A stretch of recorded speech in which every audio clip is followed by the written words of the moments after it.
Hey everyone, I just got back inside from shoveling ourselves out of the snowpocalypse. Now you might notice that I'm sitting in a different place than usual because I'm actually sitting on my desk since I just put up this sweet new poster that I got as a gift for speaking at the NDS. See it? Ooh, pretty cool. It's from the All Blacks USA Chicago game. Also some cool stuff in this corner like a no barriers flag, and over there is a Maltese flag. So yeah, a brief tour of my room.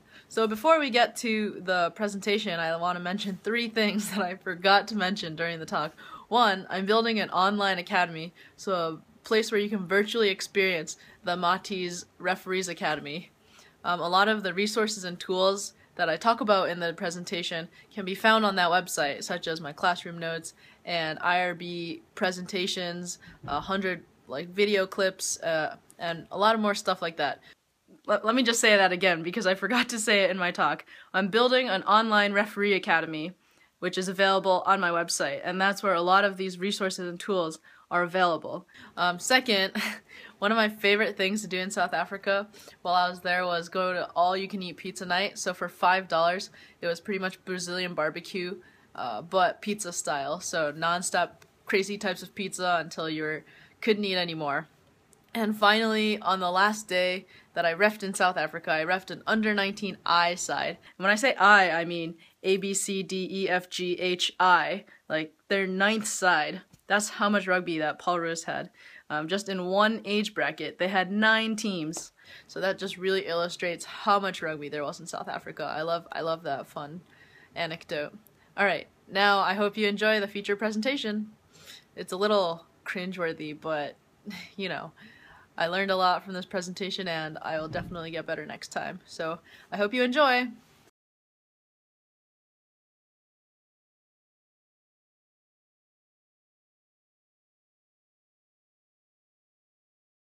Hi everyone! Hello. Oh, you can't see me, I know I'm a little short. I'm gonna stand over here. Welcome to my talk. Thank you all for coming. I'm really happy and lucky and fortunate to be here.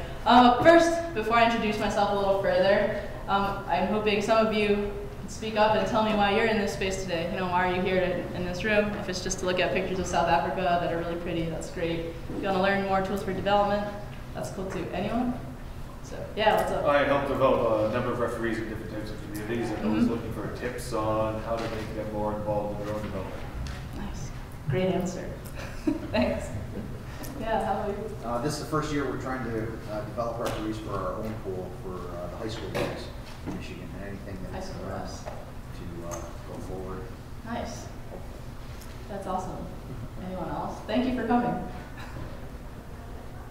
No? All right. Why are you guys here? Support our fellow women referees. Thank you. Awesome. Now that I know the audience a little better, I'll tell you more about myself. My name is Emily Shea. I was one of the 3 Don Morrison Scholarship recipients. And what that means, so USA Rugby has an annual fund where they support young referees under 25 to go study abroad. So what that meant for me is that I spent 9 weeks reffing in South Africa at a full-time referee academy. So if some of you remember what it was like to be in college or to go to a sports camp, where your sole responsibility is just to be there, to learn, to grow, to develop, and you have little otherworldly worries. We didn't even have to feed ourselves. They gave us food every day. They housed us, you know, no bills to pay, no kids to worry about, just there for rugby. That was our sole purpose, and that's what I did for 9 weeks. It was incredible, and I loved it. So that's what the Don Morrison Scholarship is in a few words. So what's in it for you guys here? 3 things. 1, of course, I'm going to share my stories and experiences of hanging out in South Africa, training as a full-time student. 2, naturally that leads to, you know, what lessons did I learn over there? And more importantly, not what lessons I learned over there, but how they translate to reffing in America and how I really adapted all the lessons I learned over there and resources into my refereeing since I've been back. Oh, did I mention when I was there? It was sorry. I was there from March to May, so 9 weeks in South Africa, and I came back for the summer and the fall, and now it's January. Cool. And finally, thirdly, I'd really like to emphasize and focus on the theme of accessibility. So there are a lot of rugby resources out there, for referees especially, but sometimes they might not be familiar, and I'm here to, I like to advocate for making them more accessible, especially for youth organizations or new referees. And also conversely, I think referees have a really special and incredible role and power, ability to be influential to the community, to make rugby more accessible to everyone else in the community. So, along the lines of access, I'm actually filming this talk right now, so don't feel pressured to take notes. It'll all be online, available online after this talk, and on my website, which is, well, there are 2 of them, but it's the second one up there. That's my personal ref blog, which I've been blogging since the very beginning, when I took my first level 1 class. Yeah, and finally, I know this is a 30-minute talk, so usually giving a talk I'd like to be more interactive, but given the time limits, I just want to remind you that I'm open to extending this conversation outside of this room and afterwards. Please come talk to me and ask me some questions. I could talk about South Africa and rugby forever. So yeah, if you have any questions, I have time for a Q&A at the end, but also find me around. I'll be up here all weekend, and my email address is also up there, so you can find me at any of those places. Cool. Sound good? Sound good? Great. So a little background about my refereeing. I started after getting a few injuries, and I'm sure some of you here can relate. That's a really common reason of why people start reffing. So after getting a head injury, having to take a year off from rugby, I took my first refereeing course, my level 1, in January of 2013. And shortly after, I began reffing. I reffed my first game in April of 2013 when the season starts in New England. And so it's been almost 2 years, and as you might have guessed, a lot has happened since then. It's really brought me around the world. Yeah, and all right, now why you're here, South Africa. All right, oh man, I guess I have to be thinking about it. So, South Africa, the moment we landed in Cape Town, I flew from Boston to Amsterdam to Cape Town, and the second we landed, the airline played the song Happy by Pharrell. Do you guys know that song? It's yeah. And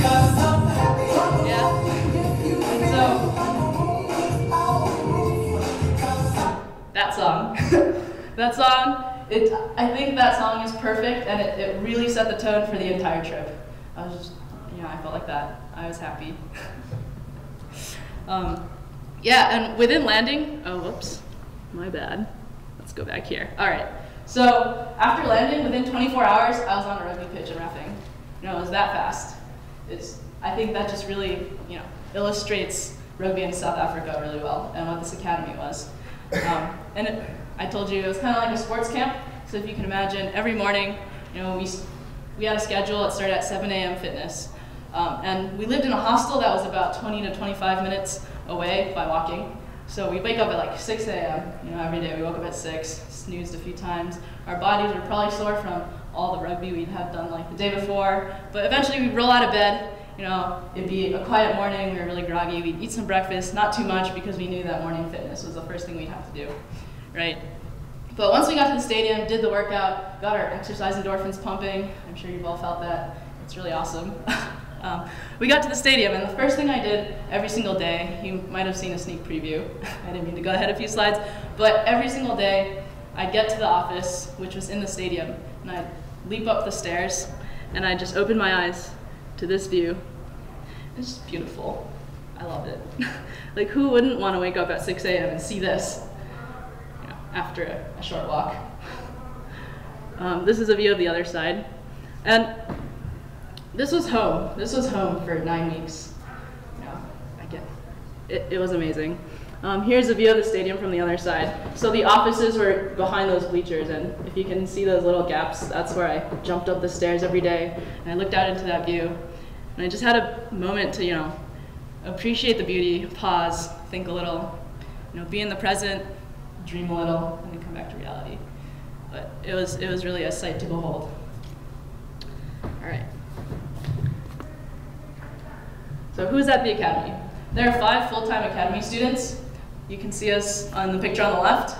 It's actually funny that there are more Americans than Africans. There are 3 Americans, the 3 of us on the left, and then 2 Africans on the right. Only one of them is South African. The other one's from Zimbabwe. And in the picture on the right, you'll see two more older people. They're Hendrik and Marius. Hendrik is on the right and with the white hair, and Marius is in the middle, and Hendrik's dog. But so Hendrik and Marius were the directors of the academy. You know, they ran everything for us. They were our directors, they were also our coaches, they were our mentors. They pretty much were just there to take care of us. And this was their full-time job, so everything we did, every time we were reffing or in the classroom or at the gym, you know, they were there and they were giving us feedback. So that was really incredible. Also, there are a few other people who also joined us at the academy. We often had, you know, expert guests from around South Africa talk to us in the classroom, and the picture on the left, that's me and Andre Watson. You know, shout out to him. And I also got, there are referees from the Sevens national panel, men's and women's, like Marius van der Westhuizen and Marlies. And then on the bottom right, those are refs who are, in South Africa they call them academy refs, so they're like the up and coming on the pathway to elite referees. And those referees would join us for 1 or 2 weeks at a time. They'd come stay with us, go through our lifestyle, and then move on. So there are a lot of refs coming in and out, and as you can see, we were all pretty young. Actually, the 3 Americans there, we were often the oldest referees at any tournament or festival or game that we went to. Yeah, and the oldest one was only 25. So lots of people joined us. Cool. Here's a picture of the schedule. You know, don't squint and try and read this if it's too small. I can just tell you what it's about. Every week we got a schedule. As I mentioned, it was kind of like going to a sports camp. Our days were scheduled from 7 a.m. to 6 p.m. They usually included, you know, 2 or 3 fitness sessions, whether it was on the field, running a 4K around the mountain, or being in the gym. And our lunch and dinners around a local hostel. And also, we spent a lot of time in the classroom. I'll get to what we did in the classroom later. And the coolest thing, well, you can't really tell from this picture, but as I mentioned, we reffed almost every single day. So we'd have some morning fitness classroom sessions in the morning, and then we'd ref in the afternoon. Now, if we weren't reffing on the pitch, so maybe our friends were, so we'd go help them observe, you know, work as a referee team. Cool. So these are some of our facilities. That's the stadium in the top left. This is a gym on the right. The university's gym had its own CrossFit box inside, so too bad Richard Every's not here. He loves CrossFit. This is a picture of us running stadium stairs, which we did 2 or 3 times a week in the morning.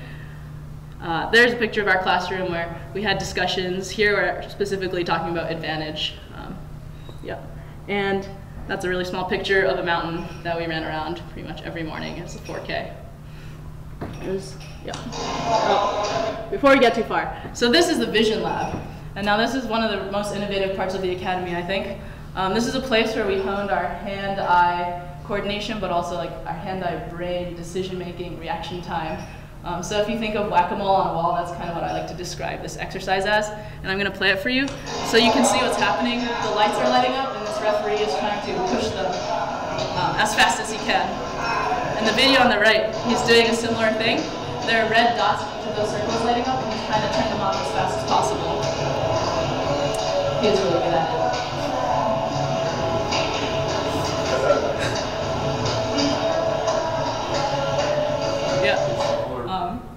Yeah, that was really cool. Ask me more questions about it later. But as you can see, it's really applicable to reffing. You know, when you get to a breakdown, you have to use your peripheral vision to see things sometimes. You can't just always stare somewhere. So they really emphasize, you know, keeping your head straight and just trying to use both sides of your body, both arms, and doing things like this that honed our reaction time.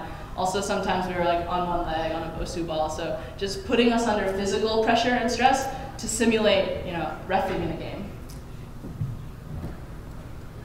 Oh, here's a picture of just to describe how much rugby there was. There's youth rugby all the way from like under 8, 9, 10, 11, 12, all the way to under 19. The colleges, every dorm had at least a team or multiple. That's the picture on the bottom left.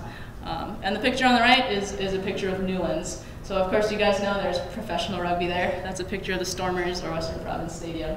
And I was really, really fortunate to be able to ref on that on my last weekend. It was amazing, the nicest grass I've ever touched.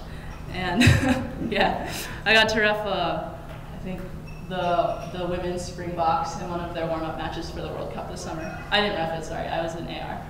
But one of the highlights of reffing in South Africa, I got to ref the junior box, so that was amazing. The Springboks, it's the fastest game I ever reffed, and unfortunately they lost to England in the Junior World Championship. Yeah. And here's some pictures of what we did on our downtime and our non-rugby time. On the left are just pictures from a hike that we went on. It was 20 kilometers, and I vastly underestimated how far that was. And we almost got lost in the dark, but I got that great picture of the sunset. On the right, Stellenbosch, known for its wines, we went on some wine tours. We went to Cape Town one weekend. Unfortunately, it rained, but fortunately, we went to the Springbok Museum. That was just as fun. And on the bottom right is a picture of us where we went for Easter, which is a beach. Now, the coolest thing I realized about Easter is that when I went on this break, it had been 5 weeks and I hadn't gone more than 2 days without reffing. So it was an amazing vacation. Our bodies really needed it. And I think that's a great story about how much rugby there was. Cool. I should speed things up a bit. So now that I've hopefully convinced you all that you should go to South Africa, it's really beautiful, it's pretty much rugby heaven, I'm going to share with you some of the lessons that I brought back and really used this fall reffing in America, so that if you don't go, you're not missing out on too much. And I just like to take a moment to pause and remind you that a lot of these resources are shared on my blog, Gotta Ref 'Em All, the second one. Yeah, if I go over this really quickly, there are a lot more details on my website, and I'm trying to make this very accessible to everyone. Yeah. So when I think about what I learned in South Africa, I think about where I was before I went and where I was after I came back. Now, often when you talk to referees, they say control the controllables, you got to drive the bus. And they said, oh, you can go to practices. And I knew all of these things, but I didn't really, so since I came back, what happened is that I felt like I knew how to control the controllables and drive the bus better. I felt like I had more agency and independence and freedom to, control my own referee development. And so when I got back, I pretty much thought, how can I make my life to be about rugby 24/7, which is not practical. So I came up with ways of making it surrounded by rugby 100% of the time I wanted it to be, which was a lot. Here's some of the lessons.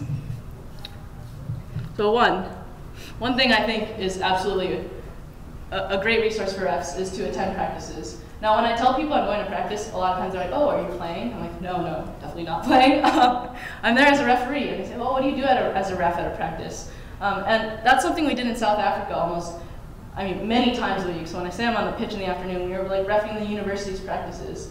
And you can ask me more about this later about what I did at practices, but I think it's really important for refs to practice during the week. Mark Lawrence had a good line when he said, players practice twice a week and then perform on the weekends. How can you expect a referee to not practice at all and then be perfect on the weekend? It makes great sense that you go to a practice. It really humanizes referees. This fall, I joined the D1 Mystic, the Boston Mystics team for about 20 practices. And because it's not a common thing here in America, at the lower local levels, they actually do it a lot at the higher elite levels. Coaches are often not familiar with what they do with you when you're there. It's just rolling on the side, stretching. So I had to be a little more proactive, but not invasive. So I do things like, hey, if you're going to practice scrums, I can practice doing the scrum cadence, or calling for the scrum, making the mark. You have to have some composure when you set the mark. You can do things like that. In South Africa, once I set the mark for a line out 40 times in 30 minutes. All I did was set a mark. They'd have a line out. I set another one. I set another one. And these are just great ways to be on the pitch. Something else you can do, you can always ask, I'll just put my whistle in my pocket, and if you're running phases, I'll just run beside you because I shouldn't get in your way anyways. And this really relieves a lot of the responsibilities from the coach, so they can really focus on coaching and you can focus on developing as a ref. So I would say almost every coach I've talked to is really open to having refs come out. And if you want to talk more about it, let me know. Oops. Great. Secondly, I debriefed all of my games with another person. Often referees are alone on the pitch. They don't have anyone to talk to. In South Africa, it was awesome. We could just talk about it with our buddies who are at the camp. And being back here, sometimes I'm alone, but we're in the 21st century. There's technology. Whether it's phone calls, emails, or texts, I talk to somebody. And this, I think, is also really important for referees to practice how they remember the game, how they recall, how they talk about it, how they analyze the game. It's a really great tool. And if any of you here or any of the people you work with, don't have someone to talk to, I personally offer my email. You can email me about your game, and I'll read it. So yeah, something else I did. I also study the law, so when I mentioned I was in the classroom, I forgot to mention, in the classroom we also had experts such as body language teachers, mental trainers, which I'll talk about in a minute. But how did we study the law? So one of my favorite activities that I did at the academy, the Hendrik would come over and say, hey, open your law books to Law 12, knock-ons, and come up with 5 questions for each other. And then we'd write down 5 questions, and then we try and stump each other. And these can get really fun. It's like, what happens if at a kickoff, you kick it forward, in the air, it goes 10 meters, and then an ungodly gust of wind blows it back, and it goes over the dead ball line behind you. Like, what's next? And so questions like that are just really fun and get your creativity on. And that's something I still do today, but not as every night before I go to bed, I open my law book, write down 2 questions. It's kind of like building your own law bank, Marius did say every referee should have 3 law books. This is a good one. one near your bedside, one in your referee kit or in your kit bag, and one in the bathroom. So, yeah. Or on your phone. Your phone is like infinity law books. Something else we did, we reviewed IRB or World Rugby presentations. This included like hundreds of video clips, and you just watch like clips of the scrum. What does a good scrum look at over and over and over again? These are accessible on my website. You can download them on a Dropbox. There are about 5 there right now on topics such as advantage, breakdown, scrum, things like that. And I reviewed at least one of these every single week. It just helps you get your clear picture, so when you're on the pitch, you know what your standards are. Next, utilizing tech for self-powered feedback. We all know how hard it is to get film from teams. They'll say, yeah, I'll send it to you, and you never hear back. So something I did, I got a GoPro, which is filming right now, after I saw some of this footage. So let me start it for you. You'll see here, this referee has a camera on his head. It's at a kickoff. And you can see that it's a really great one. It's really cool. You can see in real time how long you have to scan. It's really easy to tell from a bird's eye view, but this is what he's saying. You can hear his communication. You can tell he said advantage over without calling advantage first. So you know your position, you know how you're talking, and it's a different kind of feedback and something that's totally in your control. He's one of the smooth runners, though. He is a smooth runner. He was balls. Some of the guys go up and down. I think that's why. It's a nice field too. Yeah. Nice yeah, this is behind our stadium. This is one of the 12 practice fields. Here's a scrum. You'll see. You can hear how he communicates to the players, what it looks like, and again, it looks really cool. You'll hear his cadence or his call. Out!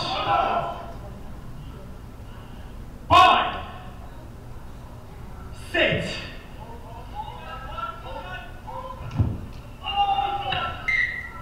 Not good enough. Skew. So here's the feed. Yep. So I hope the video speaks for itself. I think this is an incredible tool, and a lot of the GoPros the lower end ones are just as nice, and they're cheaper every time they come out with a new model. So I filmed about 20 of my games this fall, and it's really cool. Even though it's shaky, you get used to it. Put it on your head, or did you have Yeah. it down? Yeah, I had it on my head. So having a chest cam, I think, doesn't provide as much, usable. Well, so they say to the pole, or sorry, facing north and south. So I like to have it on my head so I can see where I'm looking, rather than where my chest is facing. You catch the scan. And you catch the scan. That's one of the most helpful things it's done for me. I'll know if I ran up to a breakdown. I'll know if I scanned. With my chest, I wouldn't be able to tell. Yeah, and it's like wearing a Google Glass. You'll pull the glass for the whole match? Yeah, well, and you can film in HD, slow it down afterwards. It's really fun. 1080p, 60 frames per second, whole match. Yeah. You can have the head strap in my bag. I can show you guys afterwards. All right.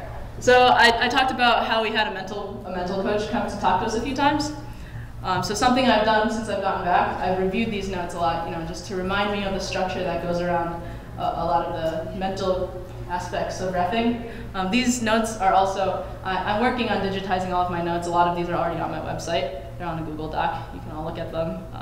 This website is a work in progress, but I add something new every week. This is one of the topics, very easy to understand. Now, if the font is too small, just dictate it. So we talked about the learning cycle. You know, there's do, observe, analyze, and plan. And so most people, if I could cover up the bottom half, he says they do something and then they observe what happened. You know, but that's not learning. You have to complete the cycle. Don't stop at observing. So let's say you did something like, oh, I called a penalty incorrectly, and what happened? I messed up my next call because I was really hung up on it. But don't stop there. You know, you have to analyze. So why did that happen? Was I in the wrong position? And then plan. Like next time, if that situation happens, what will I do? You know, maybe I'll, like, how can I maybe not mess up the next call? You know, tell myself it's okay to mess up and go on. Something like that. It just puts some structure to what we all know inherently. You know. Wait. Oh. What's the do not stop cycle then? Oh, don't just do something and observe it and then say, okay. Okay. You wanna plan, if that happens again, what would I do differently next time? And that's one way to improve and to learn. Yeah. This is a small thing that's saying that you grow when you do things outside your comfort zone. All right, here's another theory that really gave us some structure. So it's called the +1 theory. Let's say you have a goal, like I want to be really confident. I want to have as much confidence on the pitch as Nigel Owens or Craig Joubert or any of those referees. You know, but I'm only here. Like, for example, rate yourself now. What if you think, oh, I'm only at a 5 out of 10. Nigel Owens is a 10 out of 10. How am I going to get there? You know, you can't just expect to go out there next week and ref like Nigel Owens. So what this theory is giving structure to is saying, okay, what does a 5 out of 10 feel like? You know, maybe I have a lot of confidence at scrums, but then I lose my confidence when the ball goes and I don't know where to look. And then you think to yourself, what does a 6 out of 10 feel like? It feels a little better, you know, I might do things better here or there. And so the next week you go out, you referee, and you come back. And you ask yourself, did I +1? Did I get to a 6 out of 10? And if you continue to do that, you know, you repeat that process, eventually, you know, you'll get to a 10 out of 10, reffing at the World Cup. Just kidding. Well, maybe. But it's another way of saying, you know, make incremental goals, and that'll help you get to the top. This is a big chart that's pretty much saying, you know, if you start with a dream, like I want to ref at the Olympics in 2020, what goes into that? Maybe visualizing a lot, having some good luck. But what does luck break down into? What processes work into luck? Persistence, preparation. And you continue to break these processes down until you get to the end of the tree. So maybe fitness and studying goes into preparation. And so you build this tree all the way to the bottom until everything at the bottom level is 100% controllable. Because we're talking about controlling your controllables. And that's where we make our goals from. So yeah, I thought this was a cool picture too. Giving some structure to goal setting.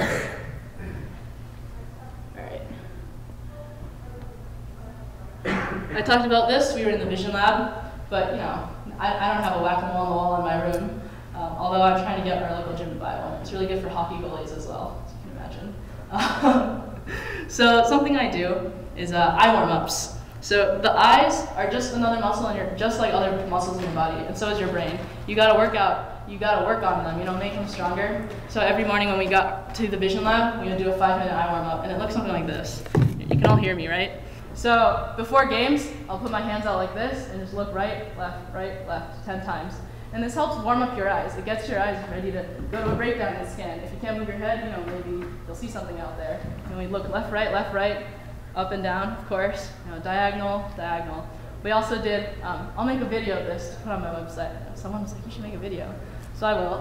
We also did, you know, dynamic movements. So following your thumb as you go in clockwise direction, also in counterclockwise 10 times. And then the final piece of the warm-up was doing near vision warm-ups, or I don't know what they called it, but you go like this, and you look left, right, same idea, with your thumbs really close together and only like half an inch from your face. And we'll do this way, and that way. And these are ways to warm up your eyes. I think that's pretty cool. Yeah. Oh. Another thing we did for vision training that I haven't been able to replicate here yet, we had on-field vision. So what that meant is that he had like 2 gates with a laser running through them, and he would set up these like he had a lot of drills, but one of them was setting up gates in a circle, and you'd have to go to the middle, you put some tackle bags to stimulate a breakdown. So you'd run to the breakdown in whatever position you think is best, and then a light would light up, and you'd have to scan and try and break it as fast as possible. And there are 2 people in the circle at once, and you had teams and you were competing. So it was in your best interest to scan quickly and do this as fast as you could, and there was fitness built in. So that's just another way to simulate, what it's like to be reffing a game without actually doing it. And it taught me that I need to stand behind me, which I hadn't been doing before then.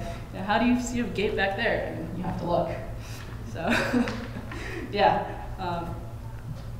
cool. So be a good Samaritan.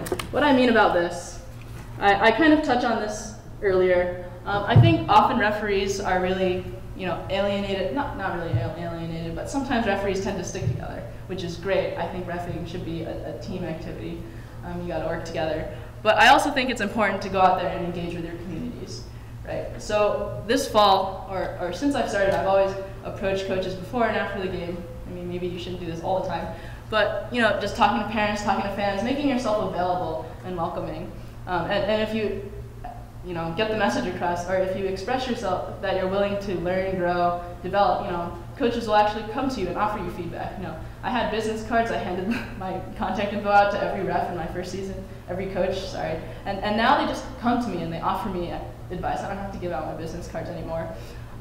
They invite me to practices now. They would say, oh, we're scrimmaging another team, will you come ref? I'm like, sure, of course I will on the weekday. And it's actually gotten to a point they invite me to come to practices over the week, and sometimes they ask me if I can ref if they don't have a ref for the weekend match, and it's gotten to a point where I actually have to say no. Now imagine that, like saying, no, I actually have too many games to ref this weekend. Saying no to rugby in America, that's awesome. And of course, shout outs to New England where we have like 700 games in the fall season. But when you put yourself out there, people are willing to ask you to come out and do your thing. Being a good Samaritan, I also think I'd really like to take this time to also advocate for supporting young referees, or maybe like referees who are women, people of color, like from different socioeconomic backgrounds.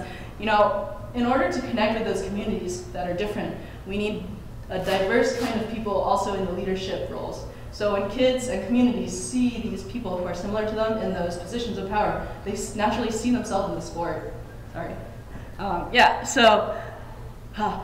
get really like emotional about this. I feel very strongly about this. That we need to have, I'd like to advocate for diverse people in the community, and just anybody who wants to be an ambassador to the sport. Refs are ambassadors to the sport.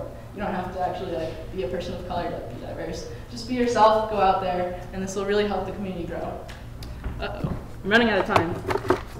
Finally, I think everyone should play rugby, because why are we all here? We all loved playing rugby. It reminds you that it's really it's humanizing. It reminds you what it feels like to score a try, and it's really great for player empathy.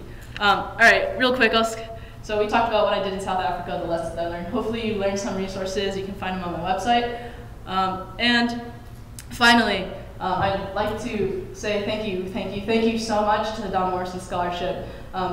It changed my life. It gave me this opportunity. This scholarship gives young people under 25, the opportunity to go ref abroad, to train abroad, and to have these experiences and bring these all back to America. Like I said, I think in order for the sport to grow, we need to connect with more communities that we're not reaching. And what does that mean? That means investing in people who will go out there and connect with them. So the Don Morrison Scholarship, I heard, it scrapes by year to year. We never know if it's going to be there next year. So if you can afford it, if you're financially sound, consider donating, please. You can donate. I think Nikki's in the exhibition hall. You can also go online. It's now called the Shanagher Morrison Fund. So please go and support it. I'm going to go support it. Thank you so much. I'll be there.